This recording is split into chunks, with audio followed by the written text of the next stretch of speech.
Está começando mais um episódio do podcast Processualmente Falando, projeto de extensão do Programa de Pós-Graduação em Direito da Unipar, que reúne especialistas, professores, mestrandos e alunos para compartilhar um pouco mais sobre o direito processual civil para toda a comunidade. Prepare-se, porque o episódio de hoje já vai começar. Bem-vindos ao podcast do Programa de Mestrado em Direito Processual e Cidadania da Unipar. Nós contamos hoje com a presença do professor Dr. Ferdinando Scaini Neto, ilustre magistrado que integra o Tribunal de Justiça do Estado do Paraná, o Poder Judiciário do Estado do Paraná, e também com a participação também do nosso mestrando e colega, professor da Unipar, né, Reginaldo Munipasso Marques. O tema do podcast deste ano será a questão do racismo estrutural. Mas não vamos falar o que é racismo e nem vamos explicar nem tanto o que é o racismo estrutural, porque o podcast destina mais assuntos práticos e não teóricos. Então, diante disso, apresentei uma proposta de trabalho e espero que seja acolhida. Vamos ouvir relatos, ou seja, experiências, né, do Reginaldo na condição de negro, né, vamos assim dizer, né, Reginaldo? De uma pessoa considerada raça negra, e vamos ouvir relatos do Ferdinando na condição de magistrado que enfrentou essas questões em diversos tipos de demandas. Perfeito? Eu digo isso porque o Reginaldo uma vez comentou, fez um relato pessoalmente, acho que foi numa aula, né, do programa de mestrado, e isso me tocou muito. Perfeito? Então, Reginaldo, começamos com você. Qual foi essa experiência que você teve a título de racismo estrutural que ocorreu na cidade de Guaíra, aqui no noroeste do Paraná? Com a palavra, Reginaldo. Certo. Bom dia, professor Jonathan, também professor Ferdinando, uma satisfação muito grande estar aqui para a gente debater uma questão que é muito...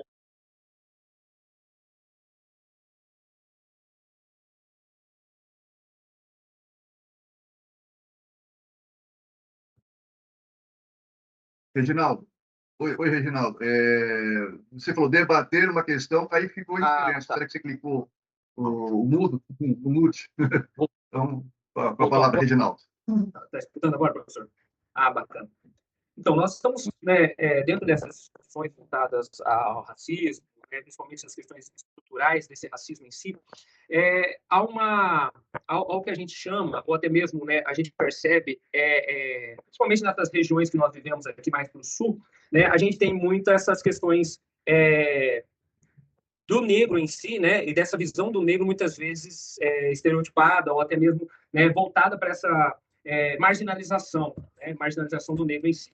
E aí, muitas vezes, a gente vai se deparar com algumas situações que isso aflora, vai aflorar já no meio social, E uma delas foi quando eu, num domingo pela manhã, eu estava com a minha esposa, nós fomos ao caixa eletrônico, meu filho e minha sobrinha estavam no carro, e foi eu e minha esposa para o caixa eletrônico. E eu fui num caixa, ela foi no outro, e ali cada um terminou, e daí quando eu terminei, eu fiquei atrás dela, fiquei ali um pouco atrás dela, esperando ela terminar. E nisso, passa a Força Nacional, e observa, como aqui no banco, aqui no banco que a gente estava ali, existe uma vidraça e dá para você ver lá dentro, E aí a Força Nacional passa e olha, e quando ela olha, eles entendem que aquela situação poderia ser uma situação suspeita, E aí, quando nós terminamos ali o caixa, quando eu estava virando para sair, eu olho os militares ali, os policiais, todos armados, ali já meio assim em prontidão, e falando, sai do banco, sai do banco aí com a mão erguida. Assim, como a gente sabe das operações militares e como que eles operam, falei, não, tranquilo, eu vou levantar minha mão, vou sair devagar, e nisso, quando eu saí, o policial nem se dirigiu a mim, ele dirigiu a minha esposa e perguntou assim, o que ele é seu? Daí eu falei, ela falou, é meu esposo. E nisso eles meio assim pararam, e ficaram meio assim, é seu esposo e tal. E eu com a mão erguida ali, naquela situação ali, pensando, opa, peraí, o que está acontecendo? Até porque é difícil você entender o que está acontecendo nessas situações, ou o que eu fiz de errado, Então a primeira coisa que a gente pensa, o que eu fiz de errado aqui, qual que é a situação errada? E aí ele falou, não, tudo bem, tranquilo, é porque nós olhamos de fora e vimos uma situação suspeita, viu que ele estava atrás, e daí a gente pensou que poderia ser uma situação de um sequestro relâmpago ou de alguma situação assim. Então, assim, aí depois eles falaram, é um trabalho de rotina, a gente já faz isso e tal, mas é que a gente viu e entendeu que era uma situação suspeita. E até eles acompanharam a gente até o carro, o cara falou, pediu desculpa, né, um dos policiais pediu desculpa, falou, ó, é porque a nossa atuação é essa e vê. Então, assim, eu fico pensando, se fosse um outro casal, se não fosse eu como negro, mas se fosse um casal branco, será que ele teria essa mesma reação, ou pelo menos essa suspeita, né, de pensar assim, olha, é um ato, uma situação suspeita. Então, assim, e várias outras situações que a gente já presenciou, já esteve, né, nessas situações assim, que o fenótipo, o negro em si, tem essa visão, né, de suspeito, como se fosse suspeito, se fosse já alguém que já tivesse a marca, né, de criminalidade. Então, muitas vezes, né, essa situação a gente vê que é muito... e as pessoas agem de forma natural, né? Ó, eu olhei e achei que... Entendi que fosse um ato suspeito em si, né? Então, muitas vezes a gente se depara com essas situações, mas, claro, né, a gente sabe da atuação policial, a gente sabe, né, muitas vezes que a grande parte da criminalidade, sim, são pessoas negras, mas marginalizadas. Isso é um fator histórico, né, construído historicamente, que muitas vezes a gente sofre hoje essas situações aqui, mas a gente entende que é uma base estrutural muito forte, né, do racismo no Brasil em si. Perfeito, Reginaldo. Algumas perguntas. A tua esposa, qual a cor da pele dela? Ela é branca. Ela é branca. Então por isso que deu essa questão, né? Ela estava no caixa eletrônico, Sim. e você atrás. Aí a força policial olhou, a força nacional olhou a distância, imaginou. Ele está atrás, apontando uma arma, imaginou, né? E a tua esposa, então, estaria sacando dinheiro para passar. Seria mais ou menos isso. Isso, exatamente, essa posição. Você acha, viu, doutor Ferdinando, você acha que caberia uma ação de indenização por danos morais? Olha, é uma questão interessante, discutível, né? A partir do caso concreto, de que forma a técnica policial foi observada ou se apenas o critério da pele foi determinante para a abordagem, né? O STJ tem uma jurisprudência bastante recente dizendo que os aspectos fenotípicos não são suficientes para gerar fundada suspeita e autorizar a busca pessoal.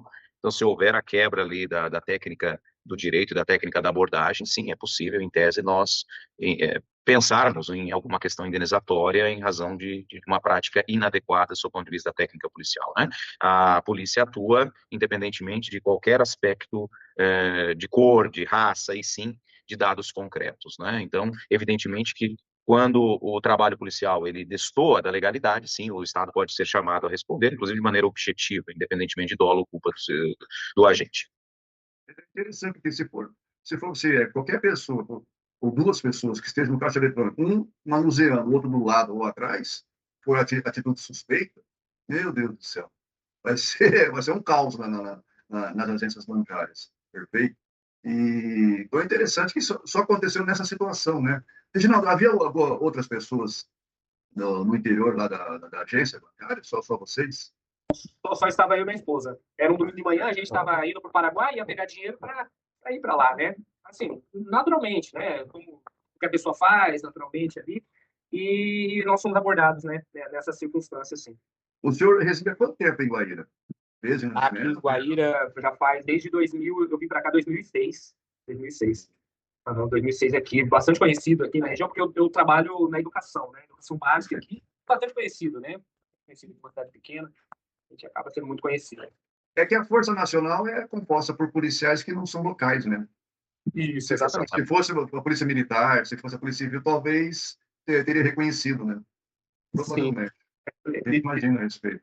Dá uma margem de discussão isso aí, viu? Realmente, cabe uma indenizaçãozinha aí por danos morais, né? O que ficou claro ali é que ele falou assim, a gente viu uma situação suspeita, né? Ficou assim, parece que, ó, essa situação suspeita, agora é claro, né, como o professor Fernando falou, até que ponto vai essa situação suspeita, né? Em relação à cor, em relação à cor da pele, né? Talvez, depois eu acabei esquecendo, né? Falei, deixa para lá e vamos tocar a vida, né? Pois é. Mas você sabe que algo semelhante já aconteceu comigo. Eu sou negro sazonal. Como é que é esse negro sazonal? É aquele período de praia. E o Ferdinando conhece o local. Aí eu me recordo uma vez, nós fomos no mercado lá do balneário, viu, Ferdinando? E eu já estava escurinho, moreninho, vou assim dizer, par, por causa do sol, né? A minha esposa é branquela e ela não pega a cor. Ela não pega, ela fica vermelha, se queima, mas não pega a cor. Ela continua branquela. Então, ela entrou no supermercado, eu entrei logo em seguida. Aí, só para ver as coisas, Aí eu voltei para o veículo, correto? Fiquei esperando, vendo as minhas mensagens, e com o carro estacionado em frente ao mercado, próximo à caixa, né? Quando ela chegou, foi de uns 10 minutos para passar as mercadorias, perfeito? E já estava embalando, eu cheguei para pegar a sacolinha do mercado e levar para o carro. No que eu cheguei, estava terminando de embalar as mercadorias, eu pegando, a moça, a caixa do mercado, olhou para minha esposa e falou assim: é o teu funcionário? Compreendeu? Aí você vê, aí você sente, né, na pele essa discriminação. E veja, eu estou falando de uma região litorânea que, onde tem a figura, um componente muito forte do caiçara, que é o nativo, que é a população tradicional, que é um misto do indígena, mesclado com o negro e mesclado com o branco. Então, o comum é o pardo. Pardo, inclusive, com uma aparência física, né, um pouco mais puxada para o índio, que é o caiçara. Aí ela olha um rapaz de camiseta, bermuda, bem à vontade, e segurando, que apareceu apenas para pegar sacolinhas no mercado da Madame Branquinha, é funcionário da distinta. Infelizmente é isso, viu? Infelizmente, eu até peço desculpas aqui por esses episódios, mas ainda é inato ao ser humano olhar a aparência e fazer distinções: branco, negro, índio, japonês, o que for, correto? Assim como nota pelas aparências físicas se ele tem todos os membros do corpo ou se ele é deficiente, perfeito? Ou pelo rosto, se é uma deficiência não mais física, sim deficiência mental. Infelizmente, eu acho que é inato ao ser humano olhar pelas diferenças, se surpreender pelo diferente e não se ajustar, né, à ideia do comum. Não digo igualdade, do comum, é o comum, porque se fosse ser pela igualdade, nunca deveria ter acontecido uma situação dessa, como a tua, ou, por exemplo, né, como a minha, mas a minha é mais no sentido mais irônico, né? A tua, infelizmente, é bem mais profunda e séria. Perfeito? Ferdinando, você já teve de estresse, de demandas a respeito disso, pertinente a isso? Na vara da Fazenda Pública, professor Jonatas, nós temos muitas discussões a respeito dos critérios de comissões de heteroidentificação para se estabelecer o direito ou a exclusão do direito à cota. E também tem um caso a tratar de um colega negro, juiz, magistrado no estado do Paraná. Certo dia estava trabalhando, a pessoa entrou, olhou para ele e falou: eu quero falar com o juiz, cadê? Me leva aí para o seu chefe. Ele disse: não, você está falando com um magistrado, pode ser. A pessoa ficou assustada, assim, deve ter trocado de cor umas 4, 5 vezes, porque não imaginou que o colega fosse o juiz, fosse o magistrado, fosse a pessoa encarregada ali do serviço judiciário. E isso é muito comum, né? Acontece com uma frequência maior do que a gente imagina. Mas nas questões das heteroidentificações, eu queria pontuar o caso de uma aluna que fez 2 concursos no estado de São Paulo, um para servidor do Ministério Público e outro para servidor do Poder Judiciário. Se submeteu a 2 bancas de heteroidentificação e em uma delas ela foi aprovada, foi considerada negra e na outra não. Então, queria perguntar ao Reginaldo como que ele vê essas questões de divergências subjetivas de critérios que deveriam estar bem especificados no edital, mercê do tema 1420 do STF, repercussão geral já, e que pode gerar muitos problemas de segurança jurídica ou de insegurança jurídica, né, Reginaldo? Como é que você vê essa questão prática de acesso aos concursos, aos certames públicos e de conformação do direito constitucional, já reconhecido pelo Supremo Tribunal Federal, ao preenchimento das cotas? Sim, sim, professor. Essa é uma questão, né, muito discutida, principalmente no âmbito judiciário, né, não determinação, mas pelo menos assim, uma baliza, né, para que possa ser direcionado, então, as decisões ou até mesmo, né, os critérios avaliativos. Teve várias situações, né, que nem em 2006, dois gêmeos ali, um deles passou no caso, na vaga, né? E o outro não, que foi bem no início ali, né? Nas discussões relacionadas às cotas raciais ali. E aí veio, então, né, em 2012, a decisão, então, dos ministros, né, do STF, falando, né, em relação a essa autodeclaração e também a heteroidentificação ali desses candidatos em si. É uma questão a ser estudada, professor. Por quê? Porque nós temos essa avaliação com base regionais. Então, aqui no Sul, né, quando a gente fala aqui no Sul, é uma forma de ver. Quando você vai mais para o Norte ou Nordeste, você já vai ver outros critérios ou até mesmo outras, né, percepções. Porque nós vivemos num país, né, miscigenado e também muito grande. né, uma grandeza enorme de raças, de pessoas, diversas formas. Mas o que a gente percebe é que cada vez mais o judiciário ele tem estudado isso, né, através de conferências, através de encontros, né, para tentar verificar isso, né, esses fenótipos, ou pelo menos assim, cada vez mais claros esses fenótipos aí relacionados à identificação dos negros, identificação, né, dessas pessoas cotistas em si.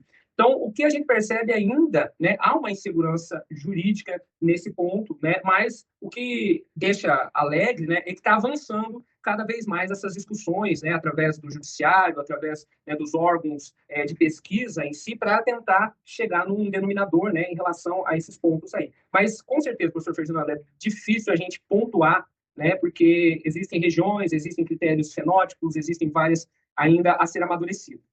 Muito bem, eu tenho mais uma pergunta a lhe fazer, Reginaldo, a respeito de aspectos de ancestralidade. Muitas vezes, dois irmãos, um pode ter os fenótipos de uma maneira mais clara, mais evidente, o outro não.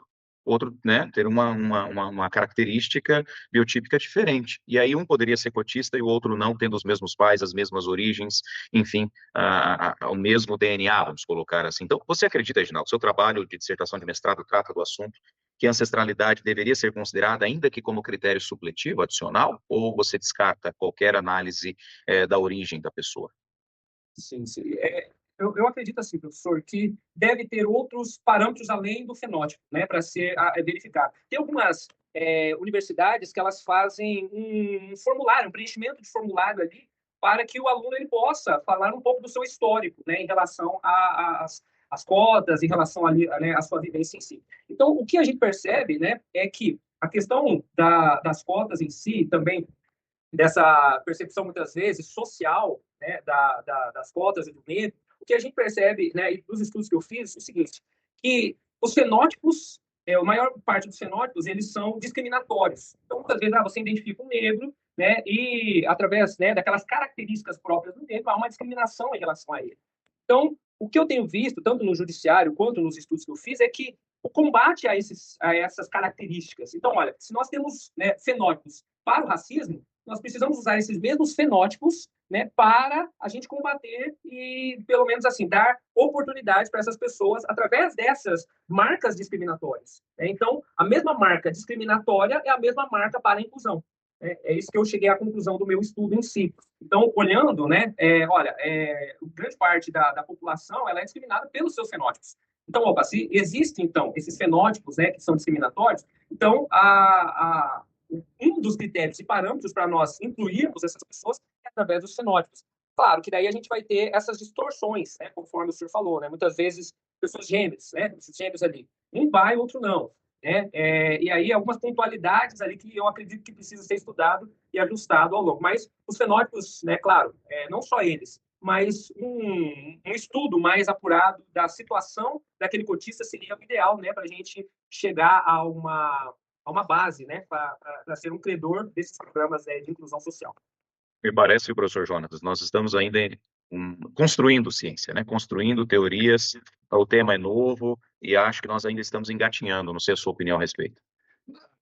Eu só acompanho todos os relatores, que são informações cruciais, importantes, e me permite fazer a seguinte conclusão. De fato, no Brasil, o povo brasileiro, a miscigenação étnica ela é uma realidade. Mas a miscigenação cultural, no que se refere ao racismo, ainda não ocorreu. Ainda não ocorreu. Mas está ocorrendo. Ela tem que atuar no plano cultural. Embora exista uma base normativa em que protege as minorias raciais, tanto que estipula, prevê delitos, né, segregação racial, injúria racial, prevê possibilidades de indenização por danos morais, que nós comentamos agora no começo, correto? Não só danos morais individuais, mas danos morais coletivos, correto? Temos ainda políticas públicas de inclusão social, como a política de cota, não só para atividades públicas, né, mas também para concurso, veja o relato, né, do Dr. Ferdinando, mas ainda, ela está sendo colocado do ponto de vista normativo, que para muitos vão interpretar como algo imposto, é impositivo. E quando, na verdade, a gente tem que buscar algo da base cultural, algo que é espontâneo. Eu olhar para o Ferdinando assim como eu olho normalmente para o Reginaldo e vice-versa. Tem que olhar para o Reginaldo, normalmente olhando para o Ferdinando, sem buscar as diferenças. Perfeito? E aí, então, nesse caso, vai se levar um tempo. Eu acredito que vai se levar um tempo. Então, a gente só tem que pedir, lamentar as nossas deficiências, viu, Reginaldo? Até pedimos novamente desculpas, né? E buscar pela imersão cultural. Buscar uma ideia de igualdade, mas no sentido do comum. Do comum. Não olhar as diferenças, mas olhar as nossas imensas semelhanças. Perfeito? Embora, por método, inicialmente, tem que haver essa proteção, né? essa distinção, né? Na proteção das minorias raciais. Senão elas acabam suplantadas ainda. Então, talvez a gente comece a colher alguns resultados de impacto social, viu, Ferdinando? Estimativa daqui 20 anos, 30 anos, talvez. Mas o processo é permanente. O processo de inclusão social é permanente. Porque a exclusão sempre estará potencialmente para exercer a sua eficácia. Perfeito? Então, eu agradeço a presença de todos. Encerramos aqui o nosso podcast. Muito obrigado, senhores. Todos tenham um bom dia, uma boa semana. Até mais. Até mais. Muito obrigado. Tchau, tchau. Tchau. Então,